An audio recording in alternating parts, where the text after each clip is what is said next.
सभी को good morning. Mechanics की 14वीं वीडियो में आज हम पैरेललोग्राम लॉ ऑफ फोर्सेज, बहुत इम्पोर्टेंट टॉपिक है। पैरेललोग्राम लॉ ऑफ फोर्सेज, बलों के समांतर चतुर्भुज का नियम। देखिए इसमें क्या है।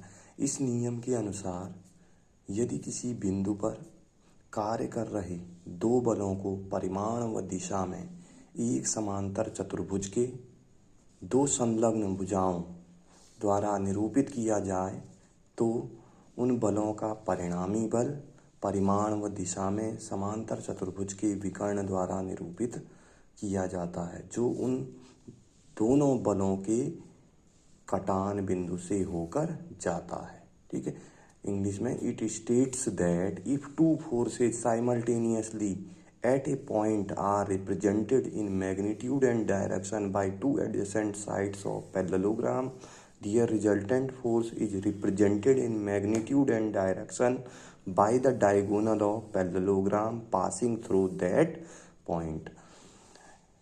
इससे हम दो बलों का परिणामी बल ज्ञात करते हैं। ये दो बलों का परिणामी बल ज्ञात करने की त्रिकोणमिति विधि या इसी को कहते हैं हम विश्लेषिक विधि, एनालिटिकल मेथड है। ठीक है, दो बलों का अगर हमें परिणामी बल निकालना है तो हम लगाएंगे law of parallelogram of forces, बलों के समांतर चतुर्भुज का नियम।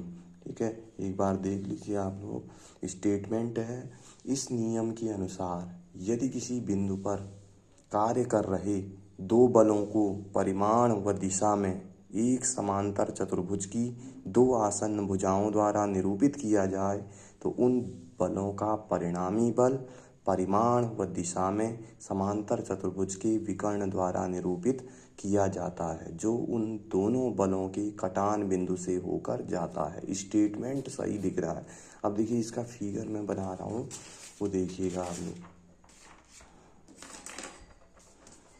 तो दो, हमने कहा दो बलों के लिए वैलिड है। एक बल है P वेक्टर, एक बल है Q वेक्टर। आप इसको F और F1 और F2 भी ले सकते। इन दोनों के बीच का एंगल कितना है?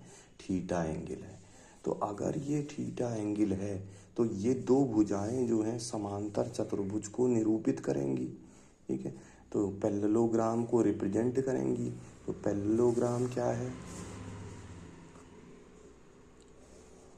This is the parallelogram. ठीक है, इस तरीके से हमने एक पैरेललोग्राम बना दिया है। ठीक है, तो ये रिप्रेजेंट किसको करेगा? मान लो this point is O, coplanar concurrent force system है। ऐसा बल निकाय जिसकी क्रिया रेखा एक ही तल पर हो और एक ही बिंदु से होकर जाती हो, कोप्लेनर कॉन्करेंट फोर्स सिस्टम। ठीक है, समतली संगामी बल निकाय है। तो अब यहाँ पे हमने रिप्रेजेंट कर दिया, this is the P force. अगर ये P है तो ये भी P होगा, अगर ये Q है तो ये भी Q होगा। इतना आप लोगों को पता है। ठीक है, इन दोनों के बीच का एंगल थीटा है। अगर ये थीटा है तो ये भी थीटा होगा। संगत कोण है, एडजेसेंट एंगल है। ठीक है, तो इनका परिणामी परिमाण तथा दिशा में समांतर चतुर्भुज के विकर्ण को प्रदर्शित करेगा, जो उसी कटान बिंदु से होकर जाता है। तो यही था इसका statement. This is the statement of law of parallelogram of force system. ठीक है, यदि किसी बिंदु पर दो बल कार्य कर रहे हों तो वे क्या करेंगे? समांतर चतुर्भुज की दो आसन्न भुजाओं द्वारा प्रदर्शित होंगे। समांतर चतुर्भुज का परिणामी बल परिमाण व दिशा में समांतर चतुर्भुज के विकर्ण को प्रदर्शित करेगा, जो उन दोनों बलों के कटान बिंदु से होकर जाता है। ये स्टेटमेंट है इसका। अब इसका फॉर्मूला देखिए, R निकालने का। मैं डेरिवेशन नहीं करा, सीधे फॉर्मूला करा दे रहा हूँ। R इक्वस टू, R है परिणामी बल, R से रिप्रेजेंट करते हैं परिणामी बल को। R equals to under root P square plus Q square plus 2pq cos theta. This is the resultant force of, ठीक है, ये रिजल्टेंट फोर्स है। अब हम परिणामी की दिशा निकालते हैं। ये दिशा है टेन अल्फा से दिखाते हैं परिणामी की दिशा। Direction of resultant force, direction of resultant force, परिणामी बल की दिशा।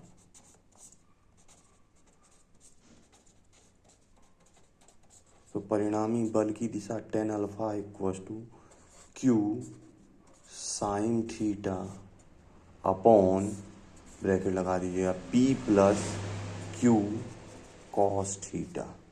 इन दोनों पे ही न्यूमेरिकल आता है, या तो स्टेटमेंट देगा या फिर न्यूमेरिकल देता है। तो एक न्यूमेरिकल 23 में आया है, थोड़ा देख लेते हैं इसको। 23 में भी न्यूमेरिकल आया है। एक पिंड पर दो बल 100 न्यूटन F न्यूटन कार्यरत हैं। दोनों बलों के मध्य 30 डिग्री का आंतरिक कोण है। यदि परिणामी बल 193 न्यूटन है तो बल F का मान तथा परिणामी बल की दिशा ज्ञात कीजिए। मैंने हाईलाइट भी किया है, ये 5 नंबर का क्वेश्चन है। वही इंग्लिश में, ए particle is acted upon by two forces 100 Newton F Newton is included, angle being 30 degree. If the resultant of these two forces is 193 Newton, find the magnitude of F and direction of resultant. इसी पे based है। तो क्या क्या given है वो देख लेते हैं। अब हमें जो दिया है, P का मान दिया है 100 न्यूटन और Q को दे दिया है F न्यूटन, ठीक है, और इनके बीच का एंगल दिया है 30 डिग्री। तो ये 30 डिग्री हो गया, ये 100 न्यूटन हो गया। ये Q को दिखा दिया है F, उसी में मैंने बना दिया, देख लीजिए ये, ठीक है। तो फिर क्या करा रिजल्टेंट, और इसका R दे दिया है 193 न्यूटन। तो गिवन दैट, जो गिवन दिया है वो हमने लिख दिया है कि हमें क्या क्या दिया गया है।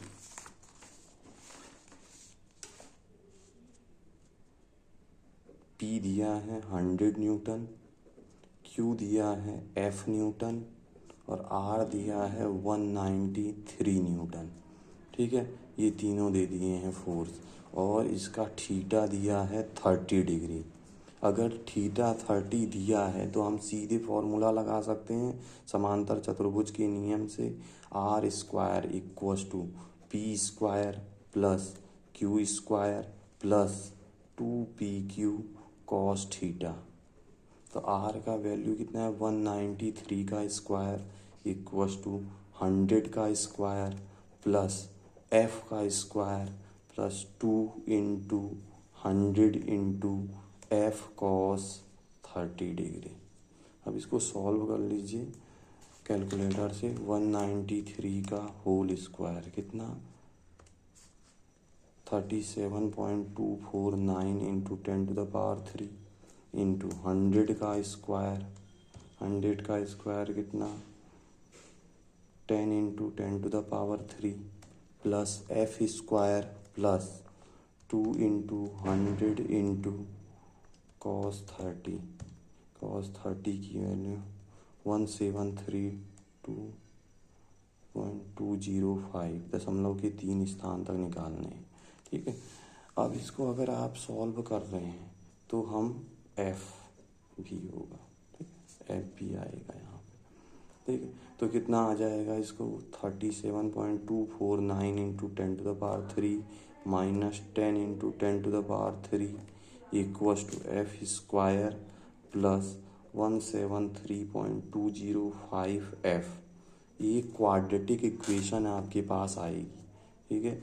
क्वाड्रेटिक इक्वेशन को सॉल्व करना है। 37.249 into 10 to the power 3, 37.249 into 10 to the power 3 minus 10 into 10 to the power 3, ठीक है। ये आ जाएगा, ये हमारे पास इक्वेशन आ गई।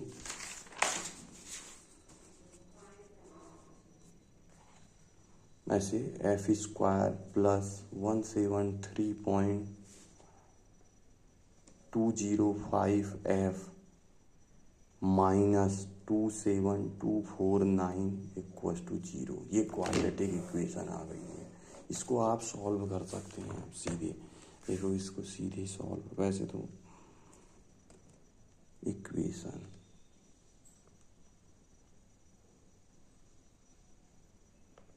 देखो क्या है,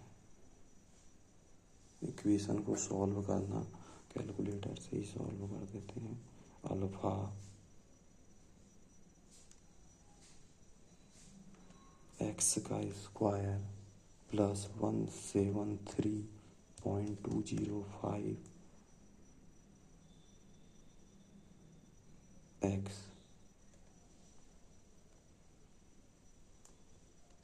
एक्स माइनस 27,249 इक्वल्स टू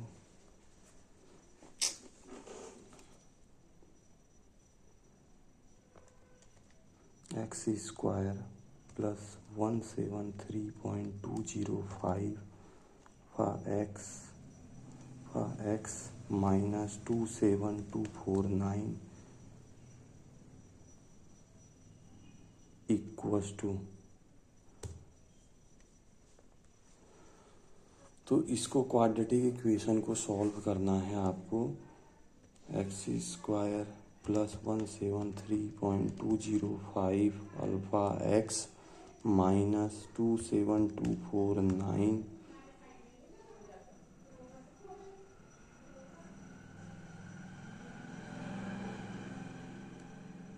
0, ये लगा देना है। ऐसे इक्वेशन इसमें फीड कर देना है, ठीक है। तो क्या हो जाएगा, अल्फा कैल 0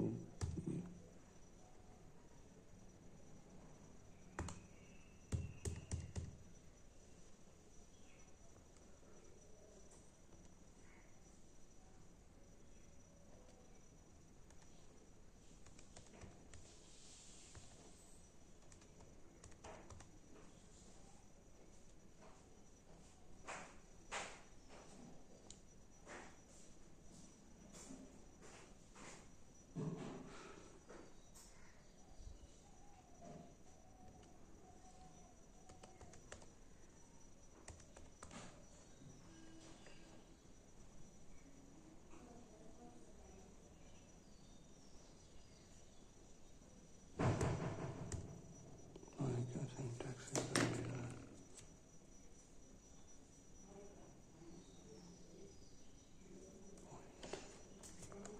37.249 इंटू 1000 माइनस 10 इंटू 10⁻3, तो ये आ गया था ना। तो हो गया था इतना। तो इसका इक्वेशन आपको निकालना है। एफ की वैल्यू यहाँ से आ जाएगी, जो एफ की वैल्यू आएगी वही आपका मैटर होगा। अब इस पे परिणामी की दिशा निकालनी है, तो परिणामी की दिशा निकालने के लिए हम क्या करेंगे, 193 का स्क्वायर माइनस 100 का स्क्वायर, ये सही है,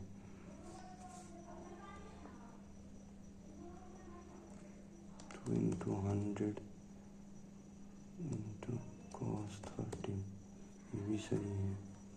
तो alpha x square alpha x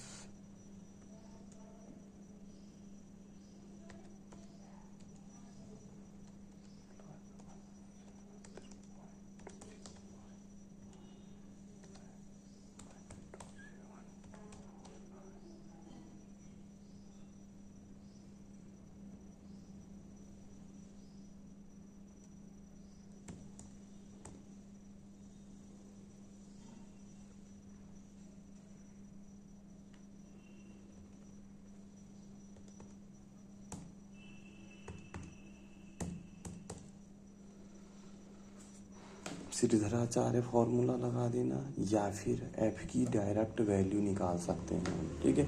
ऐसे निकालना है इसको और फिर टेन अल्फ़ा की वैल्यू निकाल देनी है।